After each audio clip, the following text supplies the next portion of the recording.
Hello viewers, welcome to my kitchen. இன்றைக்கி நாம் பார்க்க போகிற ரெசிபி 80's கிட்ஸோட ஃபேவரட் ஸ்வீட்டான தேங்காய் பர்ஃபி ரெசிபி தான் பார்க்க போகிறோம்.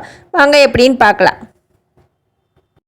அதுக்கு நான் அரை மூடி தேங்காய் எடுத்து அதில் உள்ளே இருக்கிற வெள்ளை பகுதியை மட்டும் துருவி வச்சுருக்கேன். துருவிய தேங்காயை மெஷர் பண்ணி பார்க்கையில் 1 கப் அளவு எனக்கு கிடச்சிது. அதே அளவு 1 கப் அளவு சுகரை எடுத்துக்கலாம். பாகு எடுக்கிறதுக்காக நம்மளுக்கு 3/4 கப் அளவுக்கு தண்ணி தேவைப்படும். அதை மெஷர் பண்ணி வச்சுக்கலாம். இப்போ ஒரு கடாயை அடுப்பில் வச்சு ஹீட் பண்ணி அதில் 2 ஸ்பூன் நெய் விட்டு துருவிய தேங்காயை அதனுடைய கலர் சேஞ்ச் ஆகாத அளவுக்கு நல்லா வறுத்து எடுத்துக்கலாம். ஏன்னா பர்ஃபிக்கு கலர் ரொம்ப முக்கியம். நல்லா வறுத்ததுக்கப்புறம் அதை ஒரு தனியாக ஒரு தட்டத்தில் எடுத்து வச்சுக்கலாம்.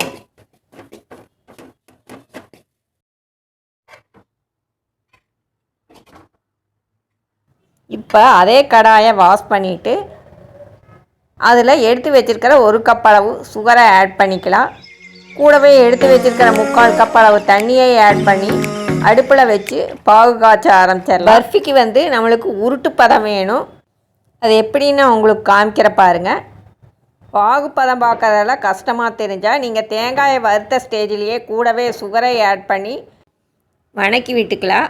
2 ஒன்றா மிக்ஸ் ஆகி திரண்டு வர சமயத்தை ஒரு தட்டத்தில் கொட்டி ஆறுனதுக்கப்புறம் கட் பண்ணிக்கலாம். இப்போ சுகர் நல்லா மெல்ட் ஆகிட்டு வருது பாருங்கள். அப்பப்போ பாகு பதம் செக் பண்ணிக்கலாம். இப்போ பாகு நல்லா கொதிக்க ஆரம்பிச்சிருச்சு பாருங்கள். இப்போ பாகு பதத்தை செக் பண்ணிக்கலாம். ஒரு குண்டால தண்ணி எடுத்துகிட்டு அந்த பாகு கரண்டியில் எடுத்து குண்டால விட்டு பார்த்தோம்னா கையில் உருட்டுற அளவுக்கு இருக்கணும். அந்த உருட்டும் போது நல்லா சாஃப்ட்னஸாக இருக்கணும். இதுதான் உருட்டு பதம். நல்ல மனசுக்கு நீ தான் செய்ப்ப. இப்போ அந்த பாகு கூட வறுத்து வச்சு தேங்காயை ஆட் பண்ணிக்கலாம். ஆட் பண்ணி நல்லா மிக்ஸ் பண்ணி விட்டுட்டே வரணும்.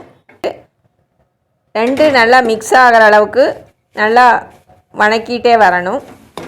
தேங்காய் ஒரு சைடு வணங்கிட்டு இருக்குது. இன்னொரு அடுப்பில் ஒரு கடாயை வச்சு ஒரு கைப்பிடி அளவு நெடக்கலையை நல்லா வறுத்து எடுத்துக்கலாம். இது வறுத்த நடக்கலை தான், இருந்தாலும் அந்த மொறுமொறுப்பு வர்றதுக்கு வேண்டி கொஞ்சம் நேரம் நல்லா வறுத்துக்கலாம். வறுத்த நடக்கலையை ஒரு பேப்பரில் கொட்டி அந்த தோலெல்லாம் நீக்கிக்கலாம். கையில் நல்லா க்ரஷ் பண்ணாவே அந்த தோலெல்லாம் ரிமூவ் ஆயிரு. அந்த வெள்ளை பருப்பை 2ஆக உடச்சி எடுத்துக்கலாம். பர்ஃபி ரெடி ஆகிறதுக்கு முன்னாடியே அதை கட் பண்ணுறதுக்காக ஒரு ட்ரேயை ரெடி பண்ணிக்கலாம். அதுக்கு நான் ஒரு டிஃபன் பாக்ஸில் நெய் தடவி அது மேலே பட்டர் சீட் போட்டு பட்டர் சீட் மேலேயும் கீ அப்ளை பண்ணி வச்சுக்கலாம். உங்கள்கிட்ட பட்டர் சீட் இல்லைன்னா சும்மா கீ தடவின ஒரு ட்ரே இருந்தால் கூட போதும். இது எங்கிட்ட இருக்கிறனால நான் யூஸ் பண்ணியிருக்கேன். இப்போ பட்டர் சீட் போட்டு ரெடி பண்ணி வச்சாச்சு. இப்போ தேங்காயும் சர்க்கரையும் நல்லா 1-2 வந்துடுச்சு. அது கூட அந்த உடச்சி வச்ச வேர்க்கடலையை ஆட் பண்ணிக்கலாம். வேர்க்கடலையும் போட்டு நல்லா மிக்ஸ் ஆகிற அளவுக்கு வணக்கி விட்டுக்கலாம். இப்போ பர்ஃபி மிக்சர் ரெடி ஆயிடுச்சு. அதையும் செட் பண்ணி வச்சுருக்கிற ட்ரேயில் கொட்டி நல்லா லெவல் பண்ணிக்கலாம். இது ஒரு அரை மணி நேரம் நல்லா செட் ஆக வரைக்கும் வெயிட் பண்ணிக்கலாம். கொஞ்சம் வெதுவெதுப்பான சூட்டில் இருக்கும்போது கத்தி வச்சு கட்டிங் போட்டு வச்சுக்கலாம். ஆறுனதுக்கப்புறம் அதை நீட்டாக கட் பண்ணிக்கலாம். கத்தி வச்சு ஸ்கொயர் ஷேப்பில் கட்டிங் போட்டு வச்சுக்குங்க. 1/2 அன் ஹவர் கழித்து நீட்டாக கட் பண்ணிக்கலாம். இப்போ பர்ஃபியை ஒரு தட்டத்துக்கு மாற்றி பட்டர் சீட்டெல்லாம் ரிமூவ் பண்ணிவிட்டு நீட்டாக கட் பண்ணி எடுத்துக்கலாம். 80's கிட்ஸோட ஃபேவரட் ரெசிபியான தேங்காய் பர்ஃபி இப்போ ரெடி ஆயிடுச்சு. இது ரொம்ப ஈஸியான ரெசிபி தான். எல்லோரும் ட்ரை பண்ணி பாருங்கள். ட்ரை பண்ணி பார்த்துட்டு எப்படி இருக்குங்கிறத ரிசல்ட்டை கமெண்ட்டில் ஷேர் பண்ணுங்கள். நானும் தெரிஞ்சுக்கிறேன்.